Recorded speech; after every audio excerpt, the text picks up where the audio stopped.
제가 지난주 말씀 묵상하면서 지금 베드로가 선한 청지기에 대해서 우리에게 말하고 있는데 그게 적당한 비유를 하나님이 저한테 본문을 골라주셨어요. 시편 84편에 나오는 성전 문지기가 있어요.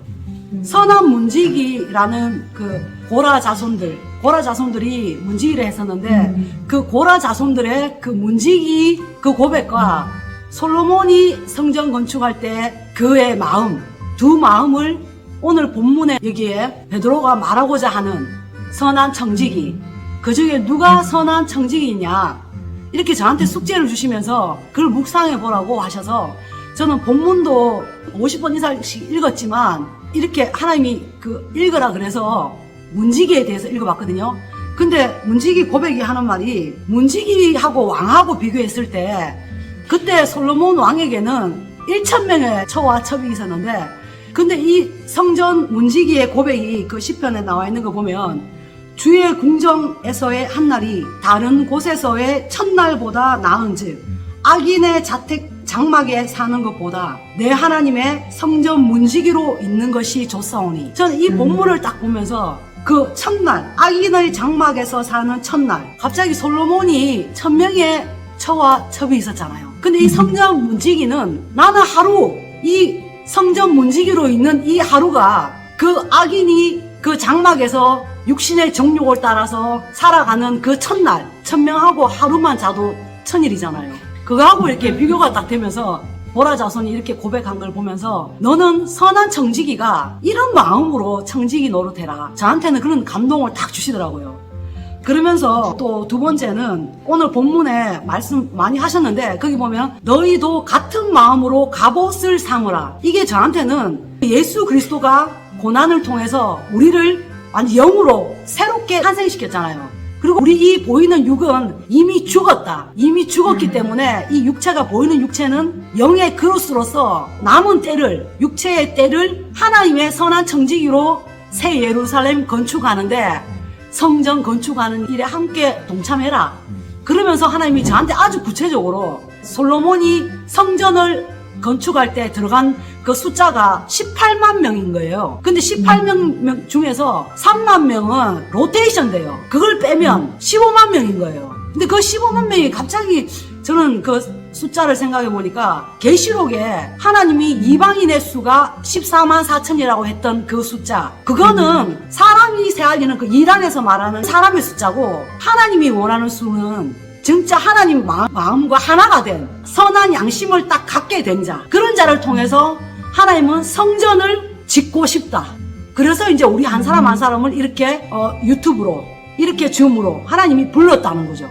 제가 사실 어떤 유튜브 채널이 구독자가 17명밖에 안 되는 유튜브 채널이 있어서 하나님이 감동을 주셨어요. 네가 그 유튜브 채널을 좀 키워줘라, 도와줘라. 그래서 제가 그분에게 3시간 내주고 또 한 달 동안 피드백을 계속 해줬어요. 그러니까 그분이 하나님의 말씀을 전하시는 분인데 1,000명이 넘었어요, 구독자가.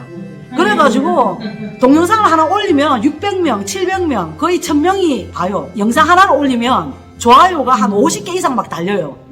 그렇게 채널이 부흥됐어요. 하나님, 근데요, 우리 채널은 왜 부흥이 안 되죠? 제가 하나님께 그렇게 물었어요. 하나님이 오늘 본문에 말씀하듯이 10절 각각 은사를 받은 대로 그 성전 문지기면 문을 잘 지키면 되고 니는 너에게 주신 은사가 있잖니. 그거는 니는 마치 예수님이 12명 뽑은 그런 일을 지금 네가 하고 있잖니. 저한테 위로를 주시더라고요. 하나님이 몇 주 전에 저한테 그랬잖아요. 1등이 되려 하지 마라. 3번째, 4번째 되라. 그게 또 제 머리에 탁 와가지고. 그리고 너한테 붙여준 영혼은 노아의 방주에 들어온 8명이었고 또 예수님의 12제자, 그 12제자들이다. 그 하나님, 저는 더 많은 사람들이 이 자리에 왔으면 좋겠네요. 하나님이 그게 네 욕심이잖니. 그건 세상 사람들이 말하는 사람의 수야. 내가 원하는 숫자는 12명이야. 천하를 이렇게 발칵 뒤집는 그 영의 역사는 그 한 사람이 1,000명을 감당하잖아.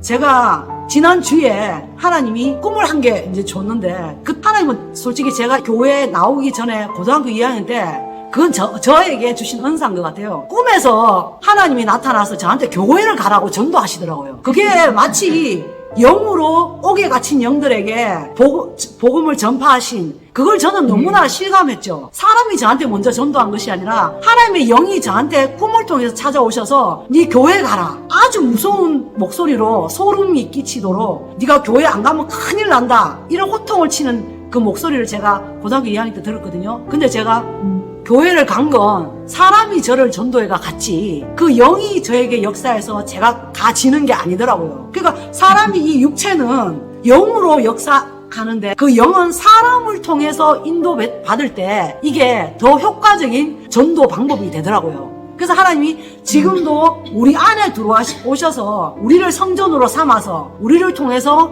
복음을 전파하시는 이유가 사람은 사람이 전도할 수 있다. 더 효과적이다. 그래서 예수님이 너희들은 나보다 더 큰 일을 할 것이다. 육이 있기 때문에. 육을 가진 우리가 예수님과 함께 동력하여야 더 효과적으로 복음이 이렇게 증거되는 것을 저는 경험을 했는데 지난주에 또 윤석열이 꿈에 나타났어요. 윤석열하고 저하고 부부예요. 같이 둘이 살더라고요. 둘이 사는데 제가 그런 거예요. 당신하고 저하고는 나이가 너무 많아서 애를 놓을 수가 없으니까 우리 입양하자. 그러니까 고개를 끄덕거리는 거예요. 그래서 제가 애를 하나 입양을 했어요. 갓난애기를 입양했는데 이 애가 이제 여자인 거예요. 그래가지고 우리 이 애기 정말 사랑으로 잘 키웁시다 하면서 윤석열을 받아봤는데 그 윤석열 대통령이 저보고 빙긋이 웃는 거예요. 지난주 수요일쯤에 꿈을 꿨거든요. 그게 무슨 이 꿈인가 싶었는데 제가 주일날 아침 일찍 전화를 받았어요.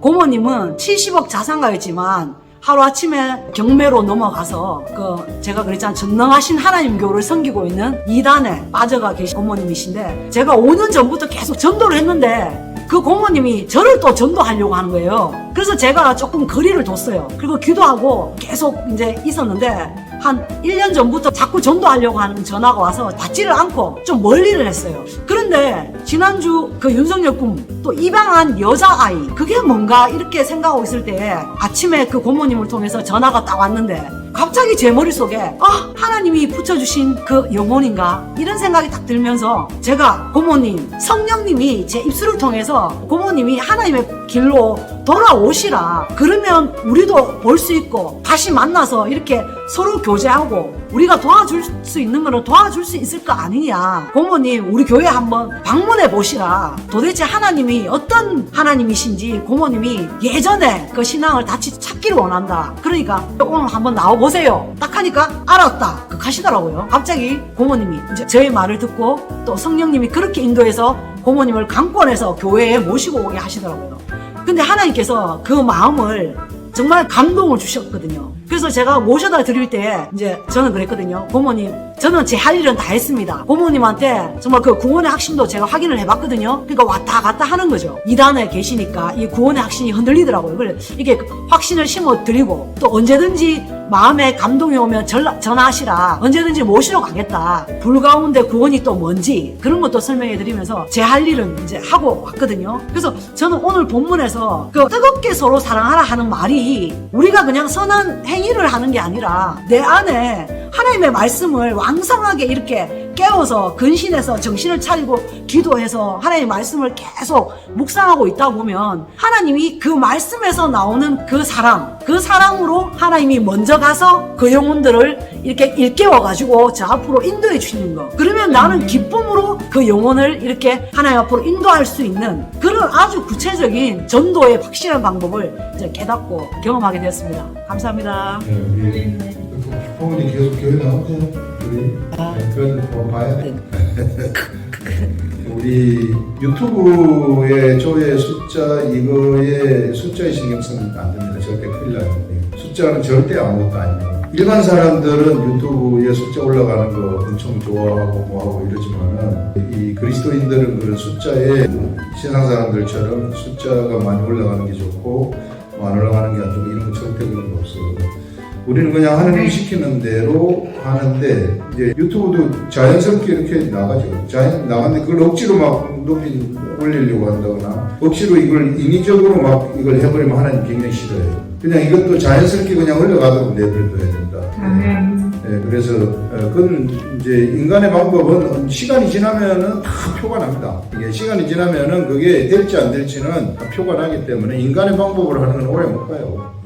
그래서 그런 부분들 우리가 그건 좀 명심해야 되고, 그다음에 윤석열을 만났다는 것은 왕인데 본래 대통령을 만나게 되면은 꿈에서는 그게 영적인 왕을 예시하는 거예요. 이게 하나님을 만났다는 그런 얘기고, 하나님 예수 그리스도가 우리 신랑이고 우리는 신부고 영적 관점에서 그렇게 이제 해석을 하면 되는 거죠. 그래서 그 아이를 입양했다는 것이 이제 그 꿈에서 보여줬기 때문에 아마 그 고모가 계속해서 예수 그리스도에게로 나와가지고 예수를 믿을 것으로 생각합니다. 네. 그래서 그렇게 알아두시면 돼요. 우리가 뭐든지 이게 자연스럽게 억지로 이 사람의 생각으로 뭘 이렇게 하려고 하면 절대 안 됩니다. 그리고 그 컨설팅 할 때나 이게 사람들한테 권면할 때도 내가 절대 개입하면 안 되고, 거기서 나는 딱 기도해주고 어떻게 이끌려가는 거 그걸 보는 거예요. 좀 기다렸다가. 그게 굉장히 중요합니다. 네, 좋습니다. 여러분. 네, 수고하셨습니다. 네, 자, 나가겠습니다. 네.